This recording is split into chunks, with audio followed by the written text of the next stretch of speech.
Says cooking with the raiders, coming after you. You're gonna solve that mystery. I see you, Scooby-Doo, but tell me what do you? What does Scooby-Doo? Hamlet, Act 5, Scenes 1 and 2, starring Hamlet, Osric, Horatio, Laertes,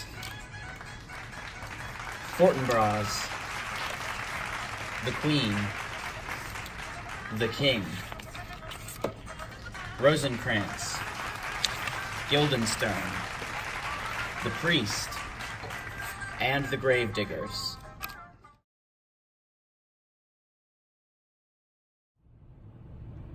I killed myself. How about that?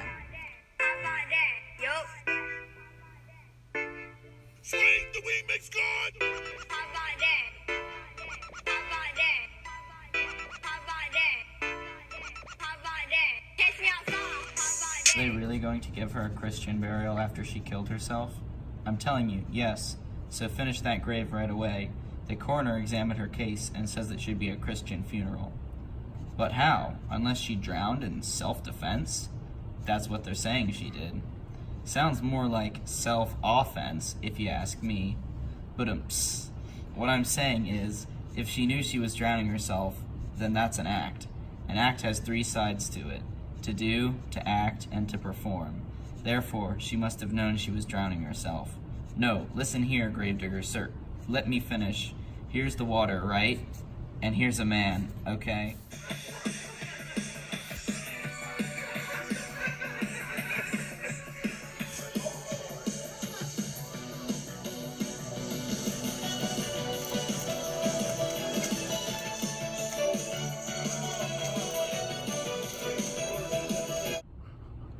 Like, man, I wonder who died.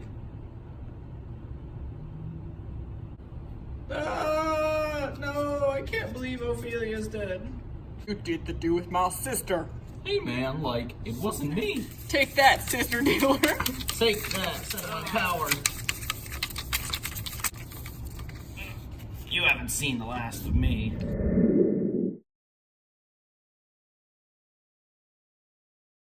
So much for this, sir. Now you shall see the other. Do you remember all the circumstance?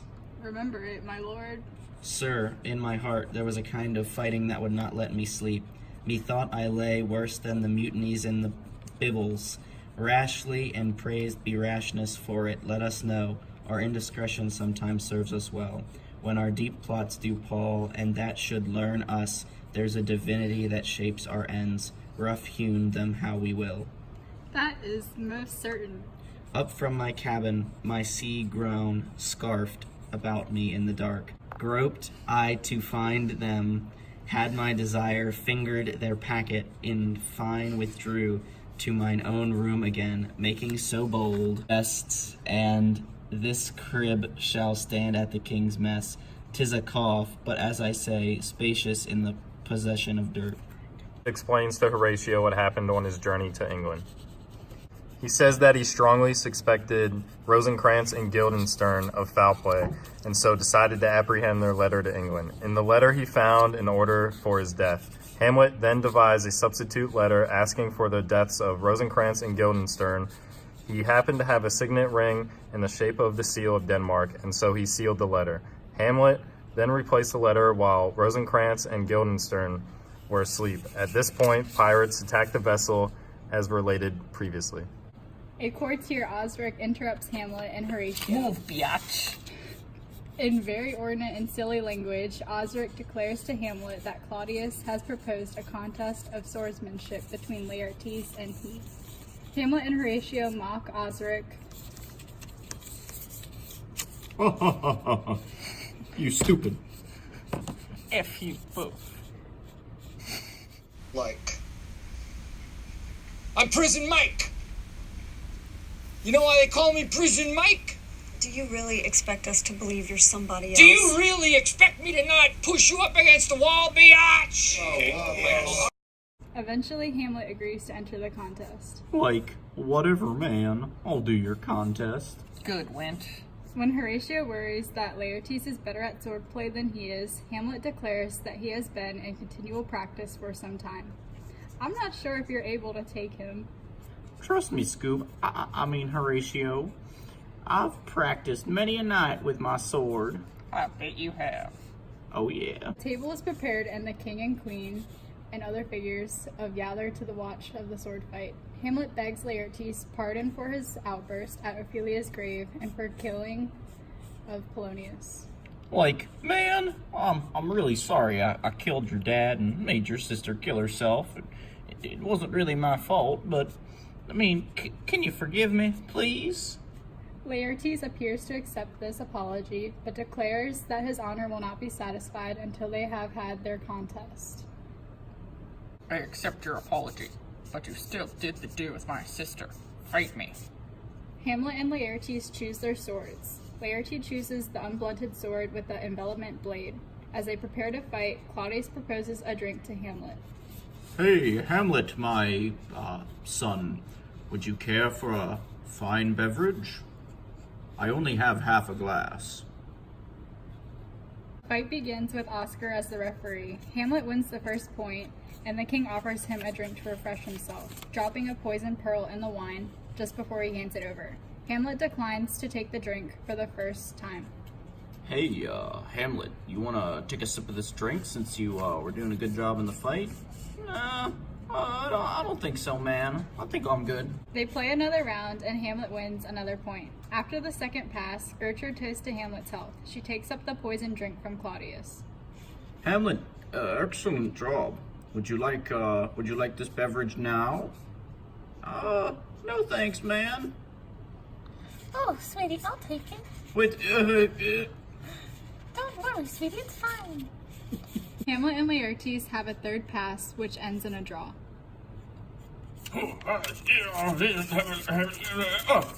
It's a draw. After this pass, while Hamlet is unguarded, Laertes wounds Hamlet with a poison rapier. I got stabbed. They scuffle, and Hamlet ends up with Laertes' poison sword. He wounds Laertes with it. Ah! Just then, the queen collapses. She declares that she has been poisoned by the drink and then dies. Oh, I've been poisoned. Blech. Hamlet asks for the betrayal to be found out, and Laertes confesses the plan hatched by the king and himself. He says they are both inevitably going to die, having been wounded by the poison blade. The king and I tried to kill you. what? How? The poison sword. Oh, we're all gonna die. Hamlet takes the envenomed sword and wounds Claudius, then forcing the king to drink from his poison cup. Claudius dies. Give me that, Laertes. No, please don't stab me. Come on, man. Oh! Drink this, old man. Vengeance is mine. Laertes asks Hamlet's forgiveness and then also dies. Hamlet, knowing that he is also about to die, asks Horatio to explain the bloody spectacle to the confused onlookers. Hamlet, please forgive me. I guess, man. Whatever, man. Hamlet declares that Fortinbras should become king of Denmark. He then dies.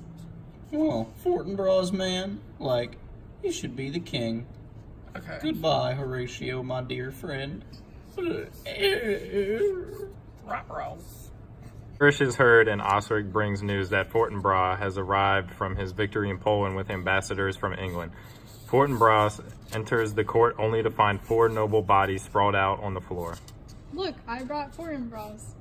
The ambassadors from England enter with news that Rosencrantz and Guildenstern have been killed. Horatio explains that Claudius would not have welcomed this news even if he had been living to receive it. He orders that the royal bodies be taken up. Horatio further promises to explain the story behind the deaths, a story full of carnal, bloody, and unnatural acts.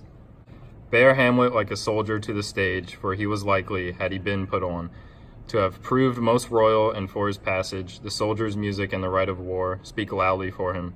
Take up the bodies, such a sight as this becomes the field, but here shows much amiss. Go bid the soldier shoot.